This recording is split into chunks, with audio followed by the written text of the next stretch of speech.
Hello, everybody. This is Tim Green with Rattle Magazine. Welcome to your critique of the week for Friday.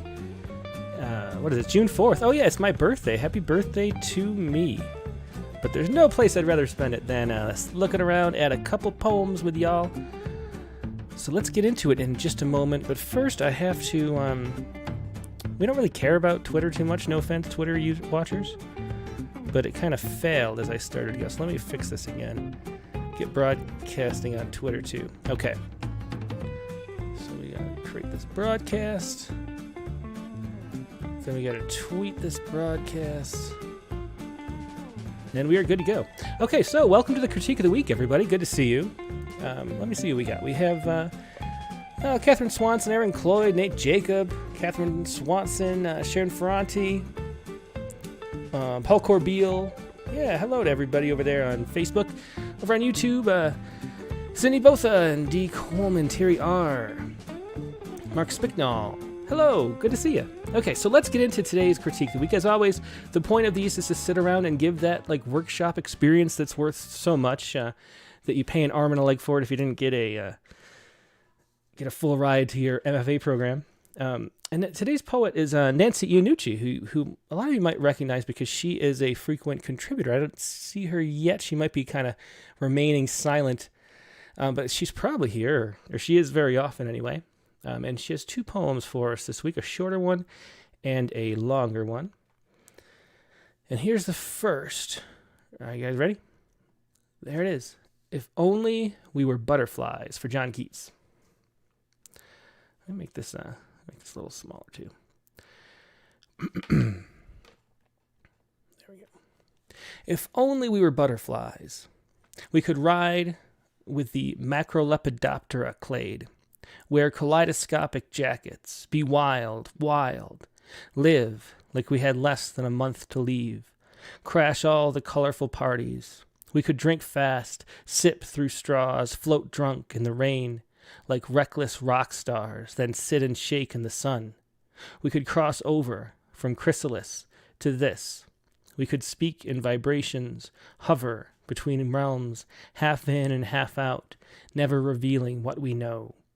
It's a very short poem for the first one, If Only We Were Butterflies. And it comes from, if you're wondering, I kind of knew but kind of didn't. So here are the details. It came from a letter to Fanny Braun from July 1919, and he said, where's the quote?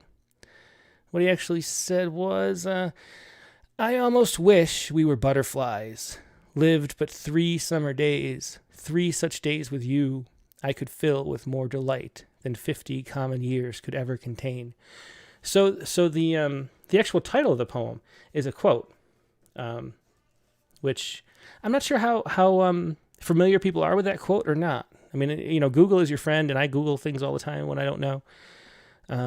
That's one of the things I actually like about reading, and is that you can look up stuff that you don't know. So once you see an epigram for John Keats, I like to look up stuff like that.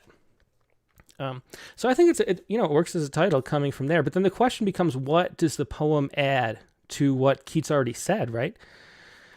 So let's see. So, if only we were butterflies, we could ride with a Macrolepidoptera clade. Now, this is a mouthful to say. I'm not even sure if I think I might have said it right. Macrolepidoptera. But that's a tough, you get in that word, and I don't know, maybe if you're reading this at home, in a book to yourself, you don't think anything, but when you're doing a live stream and you get to a word like that, you say, oh no, how am I going to pronounce this thing? The Macrolepidoptera clade. So I wonder if this... I don't know, does it add having a huge word like that in there that everybody sort of stumbles over in the first line? I don't know, maybe. And we get the kaleidoscopic jackets, which I like too. And that's sort of, these huge words. But of course, one's much more familiar, so you don't have to sound it out. Wear kaleidoscopic jackets. I like the description there. Be wild, wild. Live, did he say wild, wild? Yeah, I think he did. Live like we had less than a month to leave. This is the first, the first thing that really, this live to leave. I really like that turn of phrase there, the sounds in that. That's like the first addition from the original quote. Crash all the colorful parties. We could drink fast, sip through straws, float drunk in the rain like reckless rock stars. So here we get reckless rock stars, which sort of sets us in time because there's only, rock stars are sort of a contemporary thing. Then sit and shake in the sun. We could cross over from chrysalis to this. This is I love the chrysalis to this. It's an echo of this live to leave. Good use of rhyme there, internal rhyme. We could speak in vibrations. I like that too. That's an interesting way to think about butterflies speaking in vibrations. Hover between realms, half in and half out, never revealing what we know. And I like this is a real addition to the letter that Keats was writing. So that's that is something. So I like that. So I like these aspects of it. This is one of those poems where if I were reading it as a submission, I would say, I'd be entertained and pleased the whole time through. But then the question I'd ask at the end is so what, like what matters about this? Like Keats had that very romantic letter where he used this metaphor. And then we kind of redo it, expand on it a little bit. And I do like the never revealing what we know. It's an interesting slight turn at the end. Because there's a mystery here. That's what it is. There's a mystery in this last line. And I kind of feel like if the poem had more of this mystery, I would really, really like it. But here it sort of leaves me just flat. Like it's a poem that sort of takes a turn and then quits as soon as it sort of takes a turn, So this poem is a poem that needs to be pushed farther. And that might mean, not necessarily making it longer, but just moving the turn up and then pushing past it. But I think it needs to be written past this line. Because otherwise, if only we were butterflies, like we're mostly just rehashing what Keats said. And let's see, be wild, live, like we have less than a month to leave. I like a lot of the turn of phrase. The writing is interesting. Crash all the colorful parties. I like the colorful parties too. There's a way that the descriptions are really vibrant throughout. We could drink fast, sip through straws, float drunk in the rain. So I like the float drunk is really nice too. Just a lot of good stuff in this poem. Like reckless rock stars, then sit and shake in the sun. We could cross over from chrysalis to this. We could speak in vibrations, hover between realms, half in and half out, never revealing what we know. I don't know. I mean, I like the writing here better than Keats in that letter. Right before we went on air, I read the whole, or as much of the letter as I could find online. And I think this is more vivid and more interesting writing. I don't know. Is this enough for people? I mean, that's always a question of when in poems. Like, what is enough? Like what? Like a poem is like a transformative machine. It has to move you somewhere. It has to do some lifting. And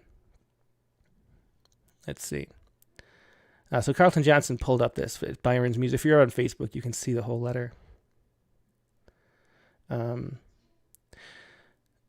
Carlton Johnson asks, farther or further, which, where's that?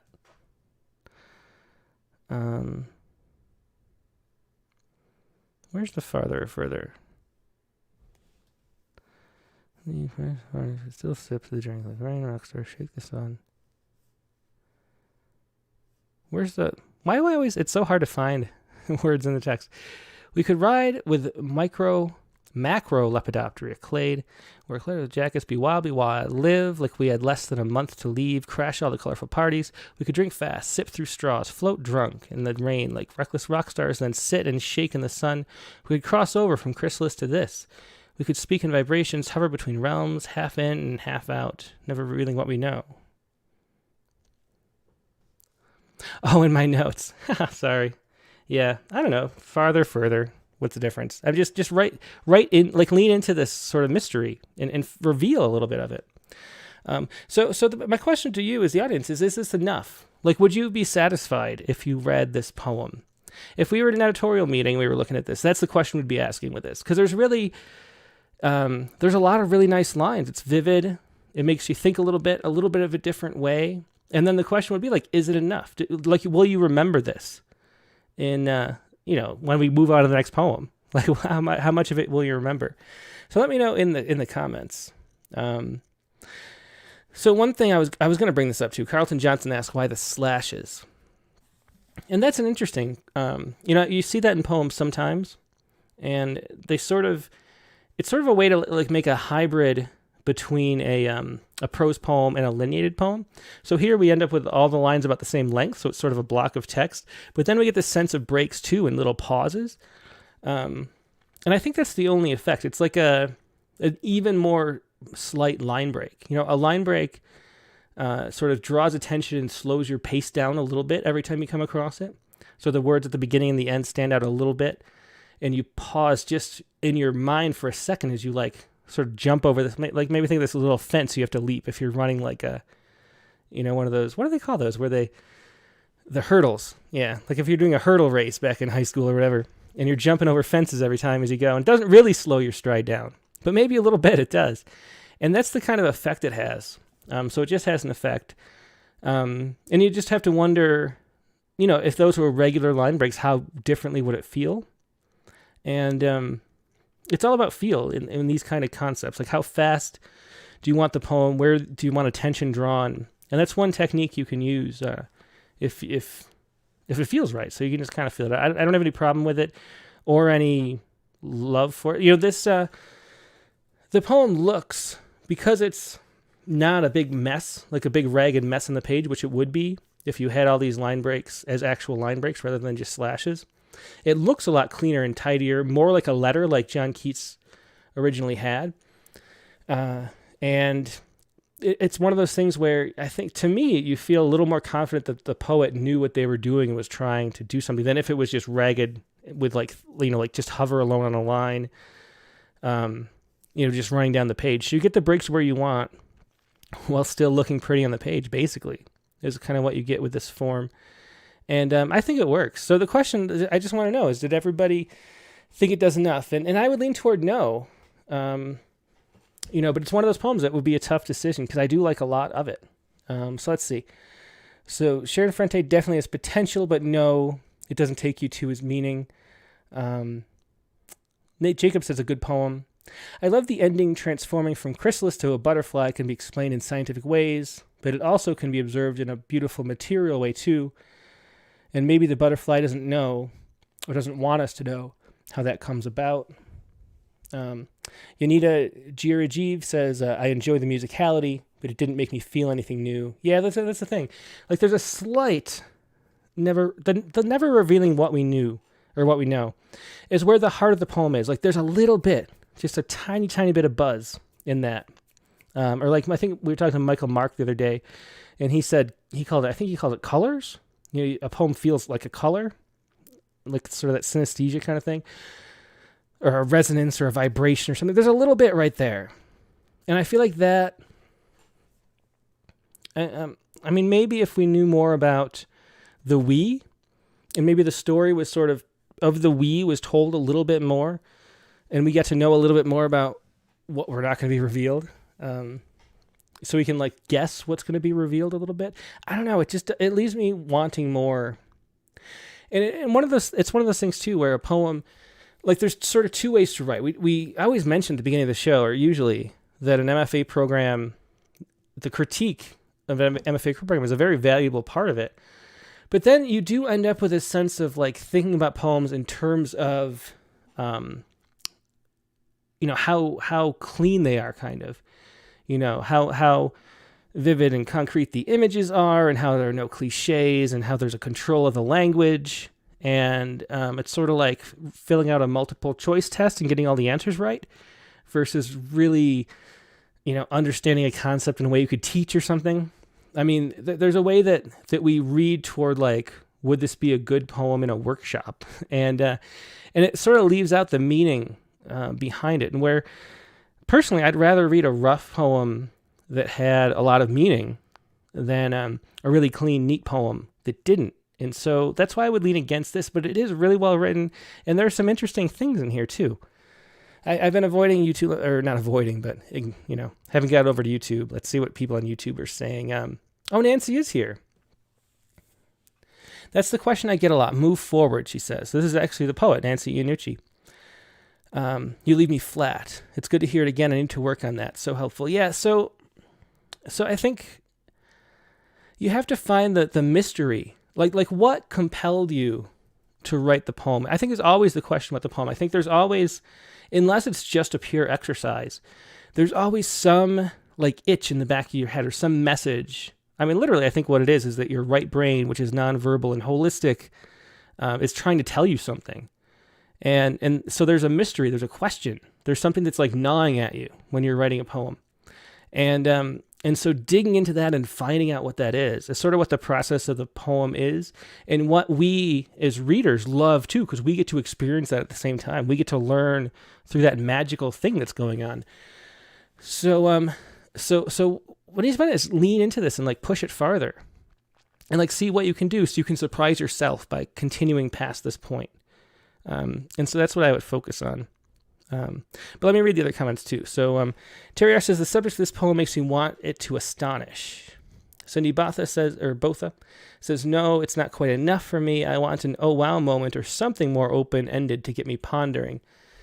Yeah, maybe that's what it is. We ponder here at the end, but we don't really know what to ponder. I don't spend a lot of time on my pondering. There are some poems that we don't even know what they mean, but they make you think and sort of engage your synapses and stuff. And you just sort of they end up gnawing at you. And that happens sometimes too. You don't need to know what it is. But here, it doesn't leave you questioning enough to let the question that it's left with drive you.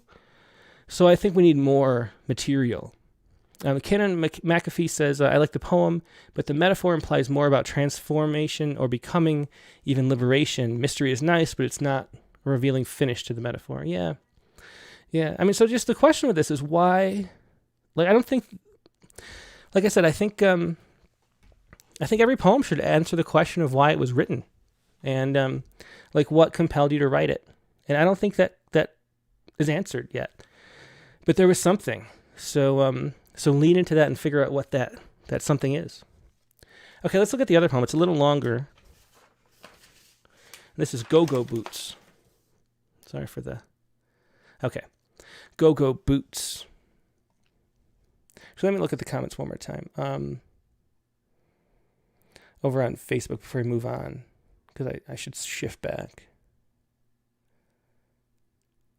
So Mark A. Grenier, let me see. This is an interesting question too.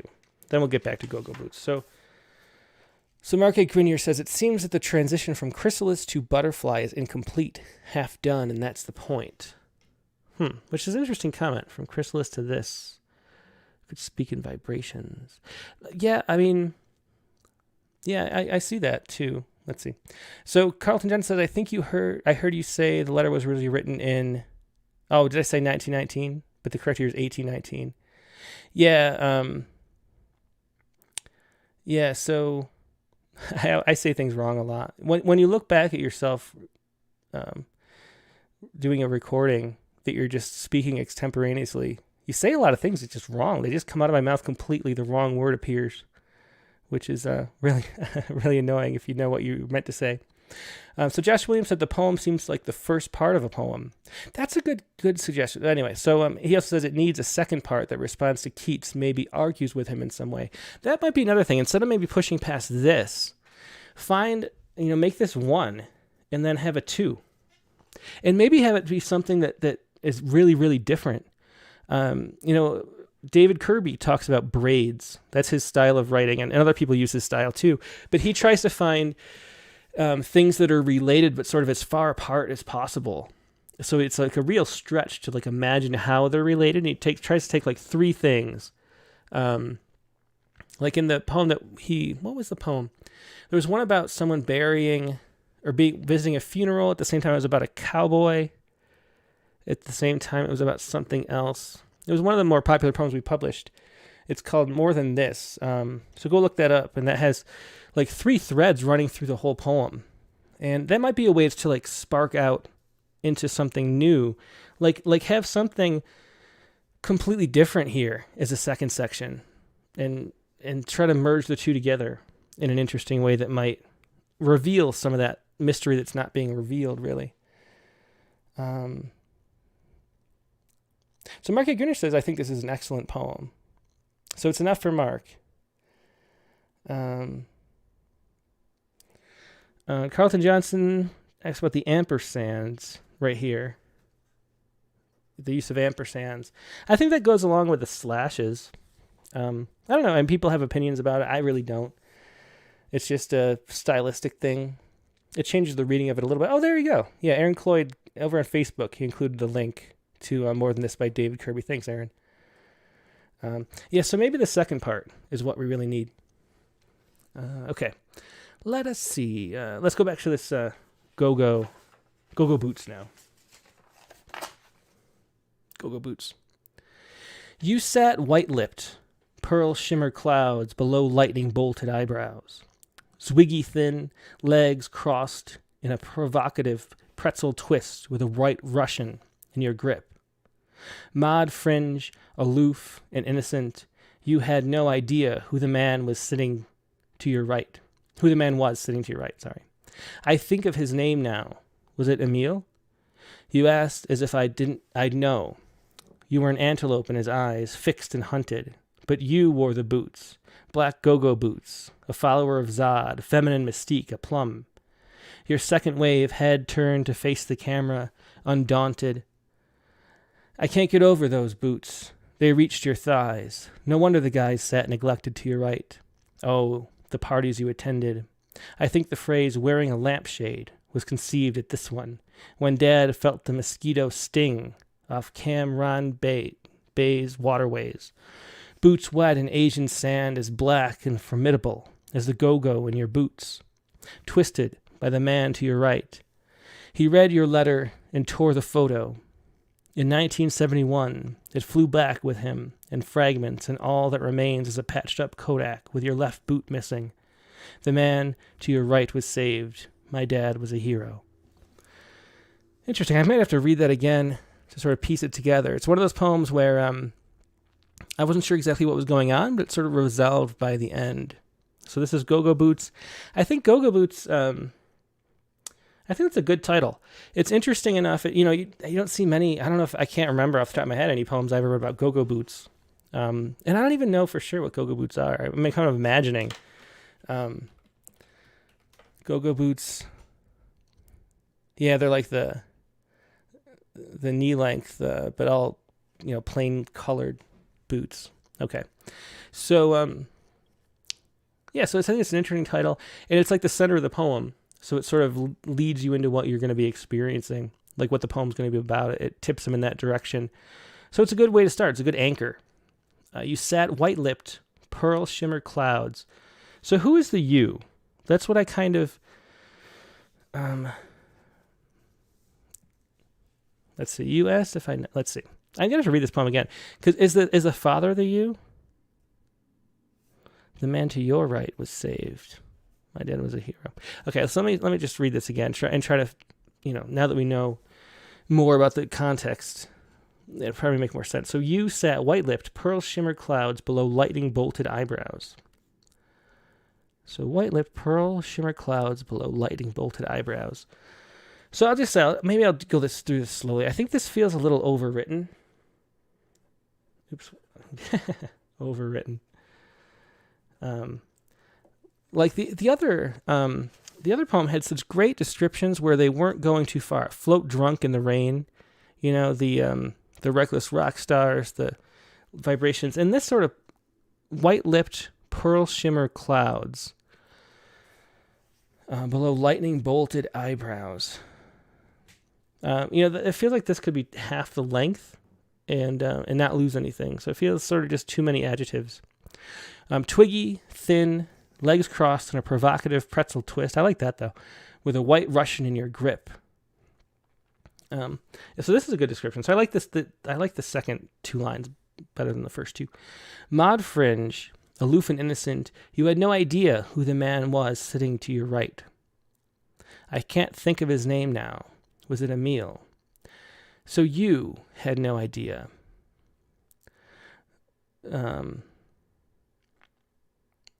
You asked if I'd know. You were an antelope in his eyes, fixed and hunted. But you, Roar the Boots, Black Go-Go Boots, a follower of Zod. And see, I don't know, maybe there are a lot of 70s references that I know. I don't know who Zod is. I could look it up, but we're already pushing a half an hour. Feminine mystique aplomb. And feminine mystique and second wave, I know, of course. Your second wave head turned to face the camera. Undaunted. I can't get over those boots. They reached your thighs. No wonder the guys sat neglected to your right. So who is this you? I'm a little lost. No wonder the guy... Okay. Oh, the parties you attended. I think the phrase, wearing a lampshade, was conceived at this one. When Dad felt the mosquito sting off... So who is the you? I don't think it's the dad. Was considered this one. When Dad felt the mosquito sting off Ron Bay's waterways, boots wet. So these go-go boots at a club party thing are just being compared to the boots the father wore in Vietnam? Is that what's going on here? Waterways, boots wet in Asian sand is black and formidable as the go-go in your boots. I really like, I'm kind of rolling over it, but I really like the descriptions. This is all good stuff. Twisted by the man to your right, he read your letter. Okay, so I think what confuses me, let's see.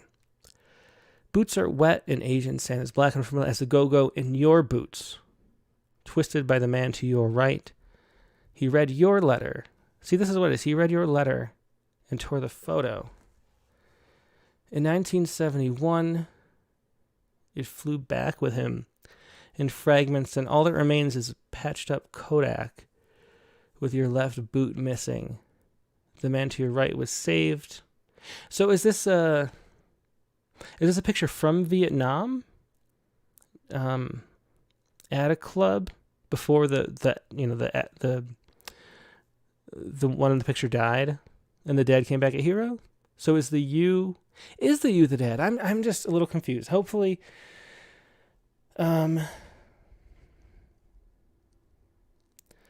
okay. Yeah. So is that what I'm looking at? I'm just a little. I think it's just unclear. Like I really like the blend of topics in this, and the details are really good, but I'm just having trouble. So how I'm imagining this, So I'm imagining this is a party, a picture of the speaker's father, and as Carlton John said, this should be a capital D for Dad. I'm imagining it's a, yeah. So this picture came back from Vietnam when the person to the dad's right or whatever it was didn't, and it was patched up, maybe after the explosion or whatever, or to the man to the left, and the man to the right was saved. My dad was a hero. So I imagine it's looking back at a photo. Let's see. So let me see if you guys can help. So Mark A. Grenier says the go-go boots were another 70s fashion. I think the dad saved one comrade, but not the other. So who's the you? Nate Jacobs says the him, he is not the dad, right? Let me go up. Let's see.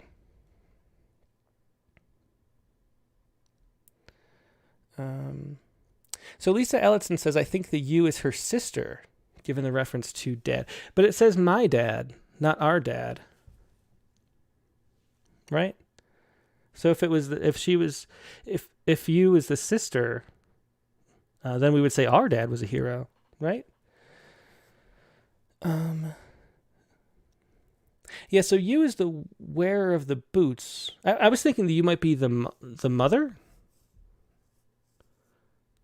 But I don't know. I'm just lost in this poem. So Mark A. Grenier says, I really like the strong ending to the second poem. It takes the whole thing out of the realm of shallow parties and into a world where war killed friends in Vietnam. Yeah, so So this poem, all I feel like is I don't, it's a little hard to follow. Other than that, I like all the qualities of it. Catherine Swanson said I really like the antelope line. So Lisa says, you is the sister. You sat white-lipped, pearl shimmer clouds below, lightning bolt eyebrows. Twiggy thin, legs crossed, and a provocative pretzel twist with a white Russian in your grip. I mean, that could all be the sister, or a sister. Maud fringe, aloof and innocent, you had no idea who the man was to your right. Oh, was this, maybe this was before an early photograph of the speaker's parents, both of them. So the you would be the mother who had no idea, who the man was, like the first photograph, like on their, before their first date even. So you had no idea who the man sitting to your right was. I can't think of his name now. Was it Emil? Could that be it? See how much we're struggling though to figure out, or at least I am. And so that's just what this poem's missing. Like, who, I cannot write today. Who, I guess I can never write, sorry. Who is you? Jeez. This is the only time I write with a pencil like all week. But who is he? Like we have this sort of this man to your right, and sort of this picture in our head of like we're referencing through like the diagram of the picture, but it's hard to keep track of who is who even. So there's a man to your right, there's a man to your left. Wasn't there a man to your left? He read your letter and tore the photo. Is it, maybe it's oh, I'm struggling just to piece it together. So maybe somebody was dating both the dad and the other man, or the other man who died and then ended up with the person who ended up being the dad. I don't know. So all I want to do with this poem is know the actual situation. So if the title was answering these questions, I think this would be a really good poem. Like, I think it would really work. Because everything else, it's a really good storytelling. Like, it draws through, there are all these details, which I love. Like I mentioned, I don't know who Zod is. Somebody mentioned it's from Superman, but I don't know, but I don't care. I like that when there's cool details I don't know. Mark A. Grunier says Twiggy was a popular 60s model and celebrity, and the you is someone who was a friend back in the 70s. So I just love all the details and the way that the story is sort of paced and told. It's just not clear. And we're taking too much time trying to figure out just these questions. So if the title was just, instead of go-go boots, was the picture of you in go-go boots, in 1976 next to my father or something. I mean, if just tell whatever it is, tell it. And then, just say, mother, you sat white-lipped, or sister, you sat white-lipped. Then you wouldn't have to waste time trying to decode who the people are in the poem. And we could just experience it directly, which is what you want to do. So, let's see. So Irene Keller says the poet's mother is you. I think that's kind of what I'm settling on. There's Nancy. My mom is the you. It's a photo of her at a party that was sent to my dad. See, so this is this is Nancy. We have the poet here. And this was 4 minutes ago, so I've been rambling. But it's good to see what goes through your head trying to piece stuff together. So this is what Nancy says. So my mom is the you. It's a photo of her at a party that was sent to my dad. So what about the title? Photograph of my mom in go-go boots sent to my dad in Vietnam. I mean, and then we would not have to spend time figuring this out.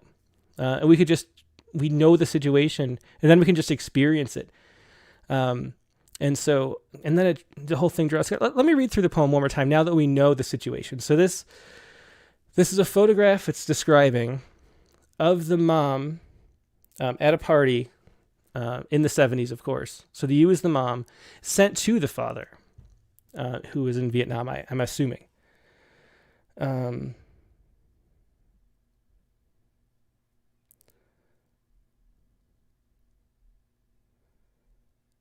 Yeah. Let me just read the other. Let me read the other comments too.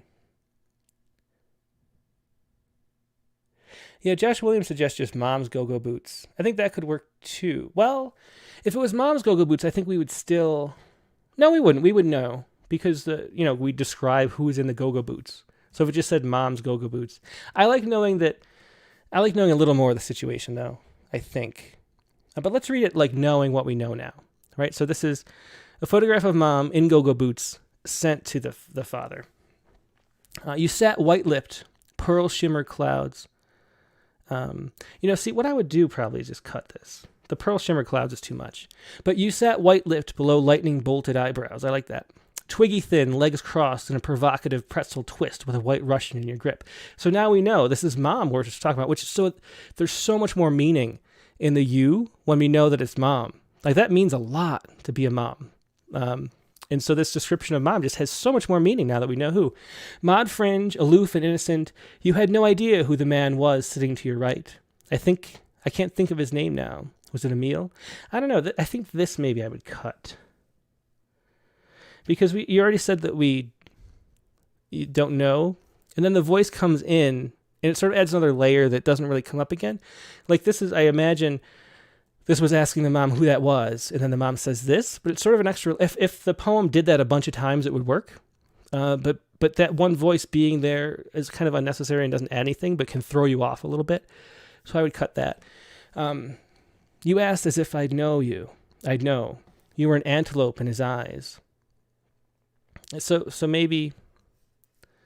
I mean, maybe, you have to cut this too, I guess, the you asked part, if we were going to cut that line. But so I think I'd probably cut this too, actually, because you don't need that. So let's start again. Mod fringe, aloof and innocent, you had no idea who the man was sitting to your right. You were an antelope in his eyes, fixed and hunted, but you wore the boots, black go-go boots, a follower of Zod, feminine mystique aplomb. Your second wave head turned to face the camera, undaunted. So this is just a great description of the mom. Just so good. I can't get over those boots. They reached your thighs. No wonder the guys sat neglected to your right. Oh, I did wonder about this line. Why would the boots leave you neglected? That's one thing that I didn't mention, but I was confused by that. Oh, the parties you attended. I think the phrase wearing a lampshade was conceived at this one, when Dad felt the mosquito sting off Cam Rand Bay's waterways. Boots wet in Asian sand, as black and formidable as the go-go in your boots. This is all good. Twisted by the man to your right. Twisted by the man to your right. He read your letter and tore the photo. So the man... So this guy, maybe Emil to your right. I think maybe... Let's see. That might be one thing that's a little unclear again. Twisted. Maybe the word twisted, I guess, is what's tripping me up there. Throw to the neglected. Twisted. Boots wet and sand twisted by the man to your right. He read your letter and tore the photo. In 1971, it flew back with him in fragments, and all that remains is a patched-up Kodak with your left boot missing. The man to your right was saved. My dad was a hero. Now, I'm still a little lost then. So I love it up to here. Then I start to get a little confused again, even knowing the situation. So twisted. So the boots were twisted, like twisted off. He read your letter and tore the photo. So the letter, this is who I'm like dating now. Was that what the letter said? And so I think the he too. So the he is the father, right? That threw me off. So he's not the man. The man to your right. The father read the letter and tore the photo. In 1978, it flew back with him, so that we're back to the father. So that's the confusing thing. When I see twisted by the man to your right, I think that's the he. So I'm wondering why this man, Emil, tore the photo. But it was the father that tore the photo. In 1971, it flew back with him in fragments, and all that remains is a patched-up Kodak with your left boot missing. And so I think he tore it up And so,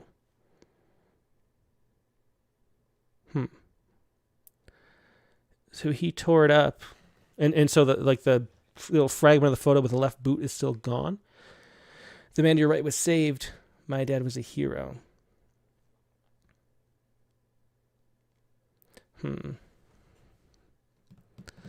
Yeah, this is such an interesting poem. Like, I really love the details. I love the story too, but it's hard to piece together. So it flew back. The dad was upset about the photo, tore it up, but then came back and became a dad again, or husband. And you know, he got over it because he patched it up, but the boot was still missing. I think this is a good ending there. Maybe we could just get Dad read your letter, something like that. The man to your right was saved. Why was he saved? See, so I mean, my original reading, I was thinking it was someone in the war that was in the photo, and that was throwing me off too. Because why was he saved? So there's these questions, like, well, how is it twisted? Why was he saved? Why are people neglected? I don't know. There's so many great details, though. So this poem just needs to become a little more clear. But I've been talking a lot. Let me see what other people are saying.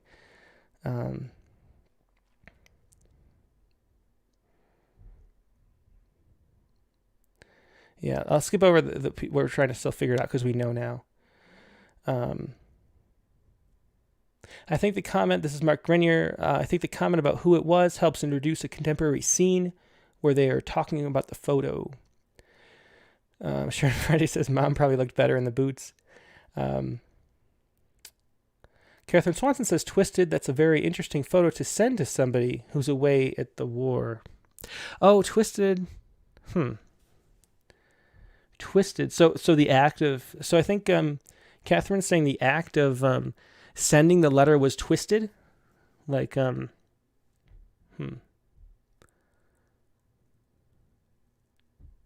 not sure. Oh, so Nancy says here, my dad, he was jealous, aka twisted by the man. Okay. So I think that's sort of a mixed metaphor almost, because twisted, when I see the word twisted, I imagine twisting the boot, because we're talking about the boot, and the poem's called Go-Go Boots, you know? So I think just the word choice here leaves a little confusion. And then Emily Sell says the man to your right didn't go to Nam and so was saved.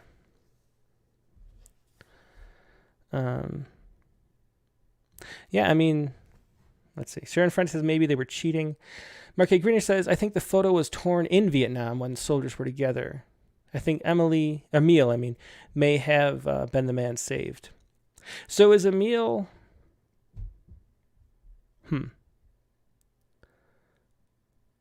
See, I think Emile was just someone back home who didn't go to Vietnam. I think whoever said that before was right.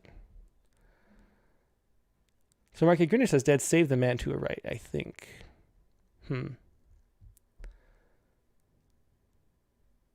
Yeah, so Tua Newer says, it gives so detail, but still needs some elaboration. Rhonda Gans is here. Hey, Rhonda. So the observations are so precise and detailed that for me, words like provocative and innocent within the descriptions aren't needed. When I'm picturing this woman, I don't want to feel forced into a subjective conclusion. The addition of the war story has me hooked. I love the ideas in this poem. Yeah, it's a great summary. Thanks, Rhonda. Okay, so here's the explanation. The man at the party in the photo was saved because it was a misunderstanding of the photo. Oh, no cheating was going on. Okay. So we all, like Rhonda says, the observations are so precise and detailed and provocative. I mean, it's really great content. We just need to know, like, actually what happened. So in the picture, so this is what happened. Now we have the whole story finally. So the mom sent a letter to her boyfriend, now the speaker's dad, in Vietnam, and included this photograph, which the dad assumed was her cheating on him, but it was a misassumption. And so he was furious, tore up the photo. and then found out, she maybe explained to him or something happened, and he found out that he was just leaping to a fake conclusion, and that saved the other person. So that just needs to be made clear at the end. And then, and the dad forgave them. Yeah. Okay. So that's it. So this poem just needs to be more clear. But it's a really fascinating story, and the details, I think it's like the perfect time for 70s details, because it's a lot of people remember all the details, but it's long enough ago where they seem kind of exotic too at the same time. So it makes it more interesting. Like what you know of is an interesting to go back to. It's like a good time for 70s. I think maybe there's like a 50-year gap where it's really interesting to write about details from the past. Anyway, 2 really interesting poems, Nancy. Thanks for sharing it. And thanks. It's nice that you're here to explain too, because we really got a lot more out of this because of that than we would have otherwise trying to figure it out. So yeah, just find a way to make that story clear. And with a few cuts, other than that, all I want is some clarity at the ending. And I think you use, even really, like the twisted, that word choice throws us off because I'm imagining the boot. And the saved throws us off in the same way. Because since we're talking about Vietnam, I'm thinking he was, and so was like Mark Grenier and people, were thinking that he was saved, and because of that I was a hero. We were thinking that he saved the guy's life. So that sort of word throws you off. It makes you think about Vietnam, which maybe it was sort of a parallel thing. Like, he was a hero for letting this guy off. And it's sort of parallel to being a war hero. I think that's sort of maybe too forced if that was intentional. I think it just ends up being confusing. The story itself is just interesting. And I really like it. This is the ending. So if we just clarified like what was going on a little bit up here, like maybe with a stanza here, and then we ended up on the left boot missing, and that like little detail from the photograph. I think it's a really good ending, and it's a really interesting story. So yeah, good stuff. Thanks for sharing both of these, Nancy. I appreciate it. And that is all for today. We've done 50 minutes on this episode, but it was a good poem, good details and things. So excellent. Now, before I go, I should just let you know that this week's Rattlecast, once again, will be the new time, Sunday, 8 p.m. Eastern Time, 5 p.m. Pacific. We're going to be starting with, hang on. There we go. We're going to be starting with Poetry Spawn Live for the first half an hour. Then we'll bring in this week's guest, Melissa Balmain. She's a really interesting poet. She just has, if you go to McSweeney's today, McSweeney.net, is that their website? She has today's poem, or today's, piece. Let me tell you what it is. It's McSweeney's.net. And she has a piece in there today because today is National Donut Day. And it is what some poets would say if they were around for National Donut Day. And so you got Dylan Thomas, William Shakespeare, Emily Dickinson, all talking about Basho, all talking about National Donut Day. So that's the kind of thing that she does. She's the editor of Light Poetry Magazine.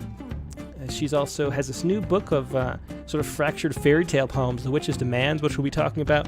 She has another book that we're reading from as well, from Able News Press. So it should be interesting. We're going to talk about humor in poetry and how to get laughter onto the page, which is very hard. At least in my opinion, it seems tough to get because there's no cues, So we'll talk about that. We'll talk about the role of humor in poetry. We're going to read some funny poems, and that's The Witch Demands a Retraction is the newest book by Melissa Balmain. And then once again, that is Sunday, June 6th, 8 p.m. Eastern Time. Hope to see you then. Hope you have a great rest of your weekend in the meantime. Goodbye.